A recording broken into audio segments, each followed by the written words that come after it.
This guy is amazing.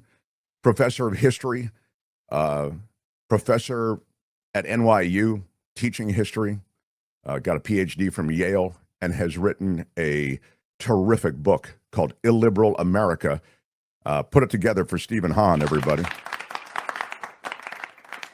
How are you, sir? Thank you, Mark. Thank you for having me on the show. And I'm glad you're in the Pulitzer universe. I'm sure it should be extended to you, too. There's a Pulitzer deep inside me, Stephen. Well, I think they're having podcasts, including that in Pulitzer Awards. So you're in line. Well, I'm sure that's true. And if it's true, that will be the degrading of the Pulitzer Prize. I don't think so. I was telling everybody before, as we were beginning the show, that you outline in your book so many ways that illiberalism has sort of coexisted with liberalism, and that we may have a sense that the country is evolving toward inclusion and liberalism, which is a step away from the illiberalism and exclusion that you talk about in your book. But the reality is, and I think this is just so beautifully detailed in your book with example after example, the illiberalism, the exclusion and the exclusionary nature of a lot of policy and, frankly, a lot of thinking on the part of the people of America, that's been with us from the very beginning. And it constantly, and maybe even now these days, we see it in a bald-faced way. It constantly is showing itself in America. Mm-hmm. Well, thank you. And, I think that's well put. One of the things that has been widely accepted is that what's at the center of American history and American political experience and culture is this idea of a liberal tradition. And therefore, anything that deflects from that is to be considered temporary and a backlash, really rageful and insubstantial. And I, as a historian and someone who has studied the deep past and spent a lot of time studying the history of the American South and African American history, I know that that's really a misconception, and that it's important for us to recognize that our political traditions are multifaceted. It's not just liberalism and illiberalism. In some ways, recognizing liberalism as one of a number of political currents helps us appreciate other political developments in our past, in some ways that need to be excavated at this point, and which unfortunately have been erased. But certainly illiberal ideas about inequality, about particularist rights, about marking internal and external enemies, about a desire for cultural and or religious uniformity, about the use of violence as a means of attaining and maintaining power, and the idea of the will of the community as it designates itself over the rule of law. And these ideas have existed in many, many iterations, and it's not simply continuity. But I think we need to recognize that these have always been close to the surface, and they have erupted at numerous points. And it's not, however much people might think, well, if we get rid of so-and-so, we've solved the problem. I think that's, a state of denial. Well, you point up so beautifully all of these times during our history that this illiberalism exists, and oftentimes in reaction to liberalism. And maybe we should explain, in 30 seconds or less, I use the word exclusion for illiberalism, because you do as well. But maybe just to get us acquainted with the landscape, you can give us an example of illiberalism and liberalism as they coexist. Well, that's a very good point. Let's think about the 1830s and Andrew Jackson, Jacksonian Democracy. That is generally seen as a period that sees the expansion of voting rights in the United States, which is true. The elimination of property holding requirements for voting and office holding for white people. But at the same time, it is a decade that sees the expulsion, the largest mass expulsion in our history of Native people, of Catholics, of Black people, of abolitionists, of Mormons. And so, in a sense, you have this situation of establishing kind of an illiberal democracy. It's not to deny that there's not democratic features, because this is when Alexis de Tocqueville wrote Democracy in America. You know, he was impressed by this, but he was also worried about what he was seeing. You know, we grow up in this place, America, and I think we're taught, and it's either implied or explicitly taught, the myth of American exceptionalism. You know, we grow up thinking, well, you know, those were the old days, and we know it was screwed up back then, slavery, etc. But now we've grown up. We realize the sins of the past. What Right. you do is you point out that's sadly kind of baked into what America Right. is. You know, there is this idea of a kind of redemption story. For a long time, these so-called sins of the past weren't even recognized, that historians and others weren't even writing about or concerned about slavery or racism or what happened to Native people and so on and so forth. When they began to do that, I think there was a sense that history moves forward, and that what we didn't have then, little by little, we have now. And so finally, we redeem ourselves. And remember, when Barack Obama was elected, I think for a lot of people, it seemed to mark the fulfillment. You know, people were talking about now we were in a post-racial society for 2 minutes until the Tea Party came along. And so, you know, I really do think that part of the issue is to recognize that history doesn't only move forward. It moves forward and backwards and sideways, and it cross purposes. I don't think it repeats itself, but we have to recognize that we can't assume that making progress at one point will will solve all the problems. Yeah. And even in the case of Barack Obama, I mean, you'll remember it was suggested he's not a citizen. He was born in this country. And there You was know, resistance. it's a really interesting thing, because those of us who study the Reconstruction period, where former slaveholders in the South recognized that slavery was over, but they were aghast at the idea that their former slaves could actually have the right to vote and hold office. So it was a sense of illegitimacy. And when Barack Obama was running, and then when he was president, the idea of birtherism and so on and so forth, the notion, again, it was kind of excavated once more. Trump obviously made his whole career in politics around this, which is black people oughtn't be in positions of power like that. And some of the illustrations that try to demean Barack Obama were very much like those of the Reconstruction period, in poking fun at African Americans who had attained political office in local as well as state political power. And you discuss in the book the ways in which the very real notion, exclusionary notion, again, illiberal notion of people who are part of America, they're here, but they're not qualified to really have a seat at the table in any way.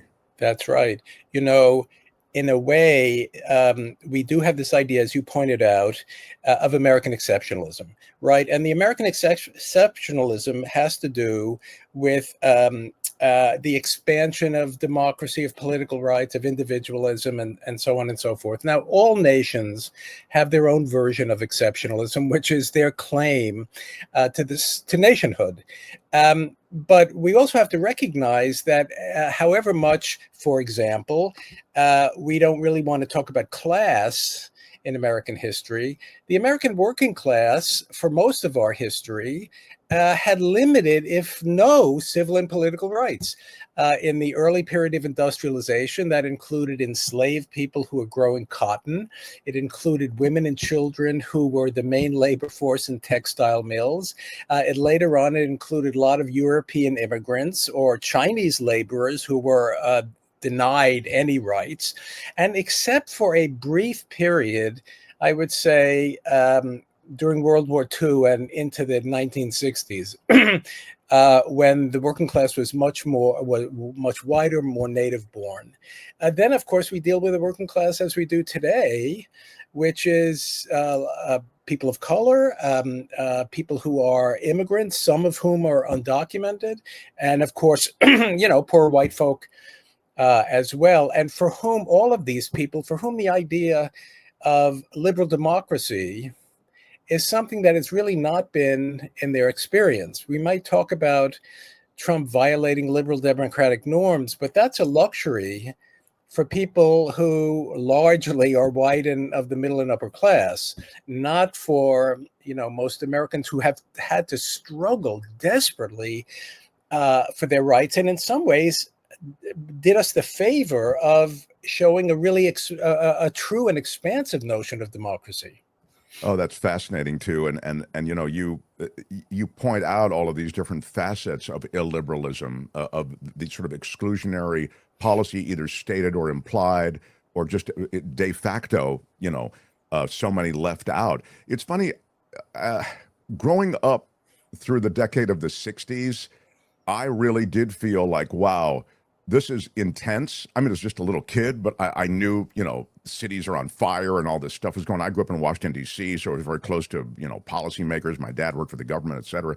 So I had a sense that we were evolving past, even as awful as the assassinations of Martin Luther King and RFK were, and JFK for that matter. But I felt like, wow, the civil rights movement is putting us all together. Finally, there is this recognition that we're all one people, we all bleed red, whatever. But what your book points out so beautifully is the reaction to that is just as strong. And that's the way it's always been. The backbeat is always there. I grew up in the 60s too, and I share your idea and sense that you thought you were in a world that was in the process of great change.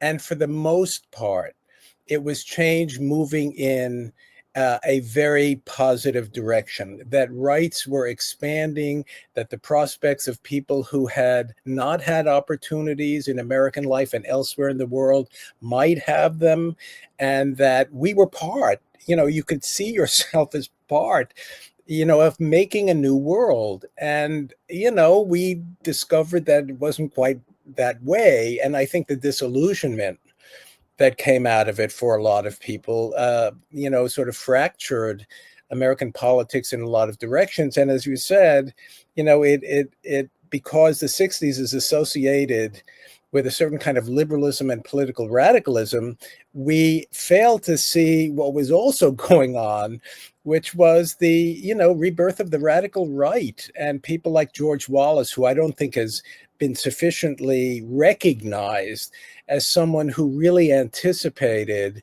someone like Trump in the directions that we've been going in. Yeah, you talk about George Wallace in your book, and you talk about David Duke in your book. I mean, remind everybody who David Duke was and how popular he was. Yeah. David Duke is someone that we really have to reckon with. David Duke was grew up in Louisiana, just outside of New Orleans. He was in the Ku Klux Klan, and he was a neo-Nazi.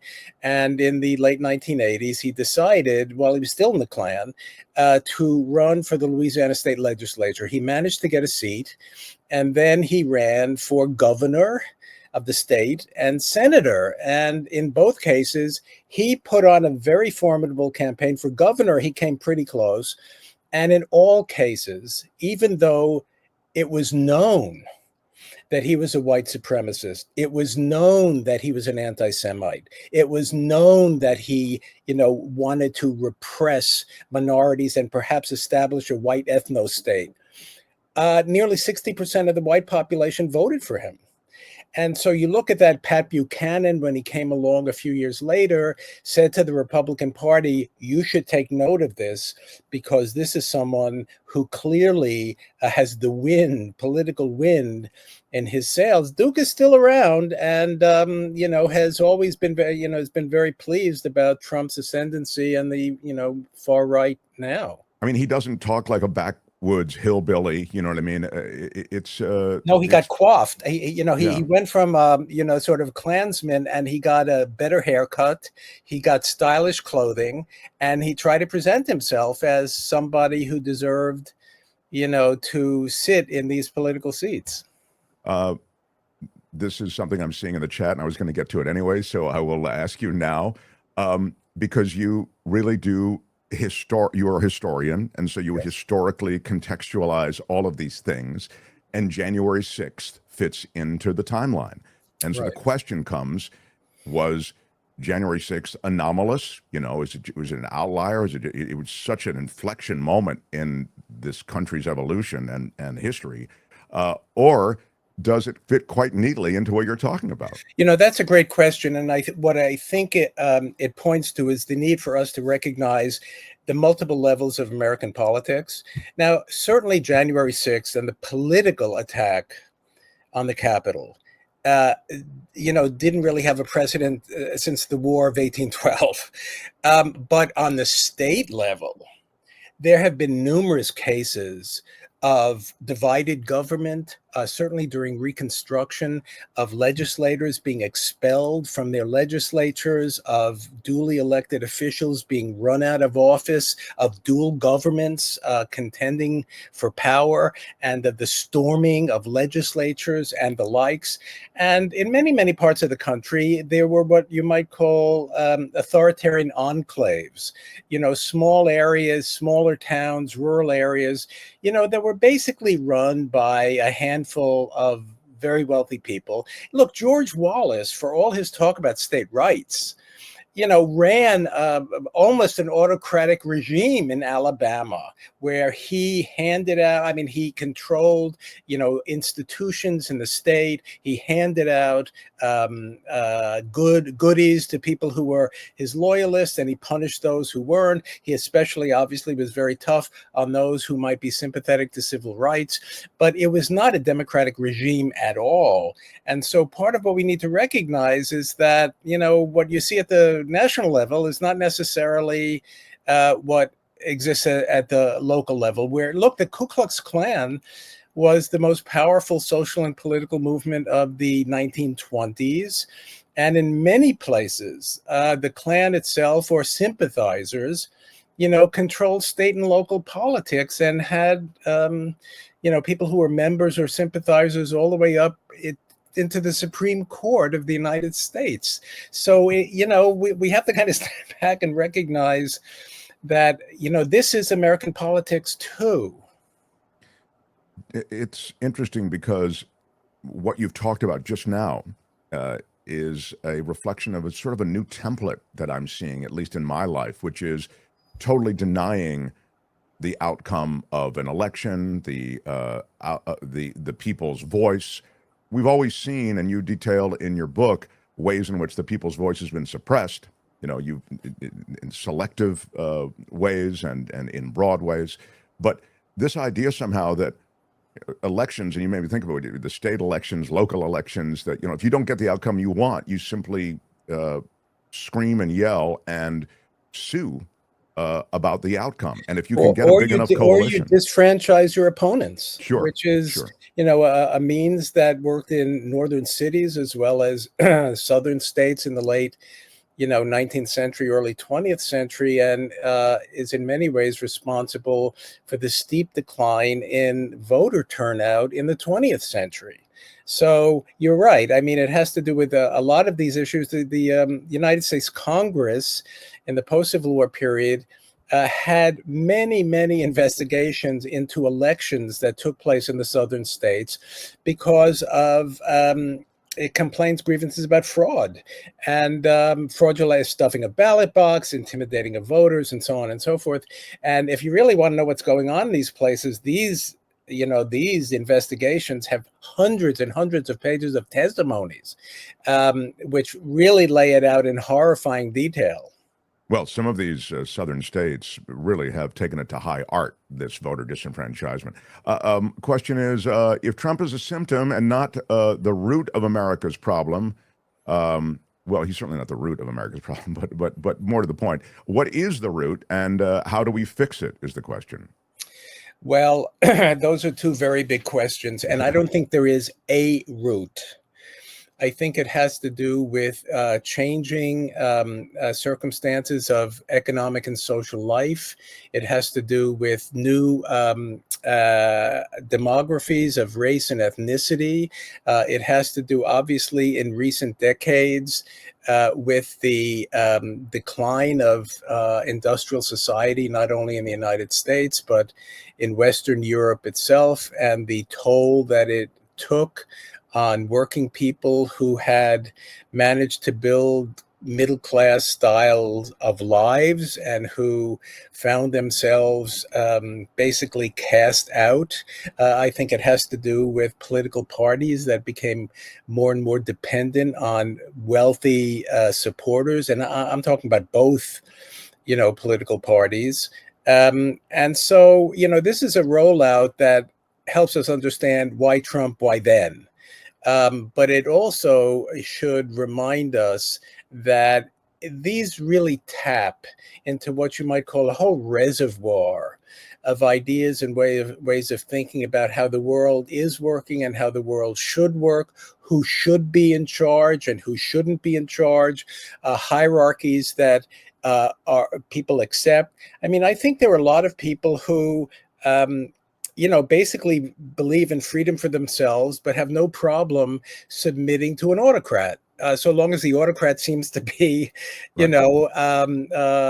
supportive of their views and their ambitions, which I think why Trump has managed to be as successful as he has.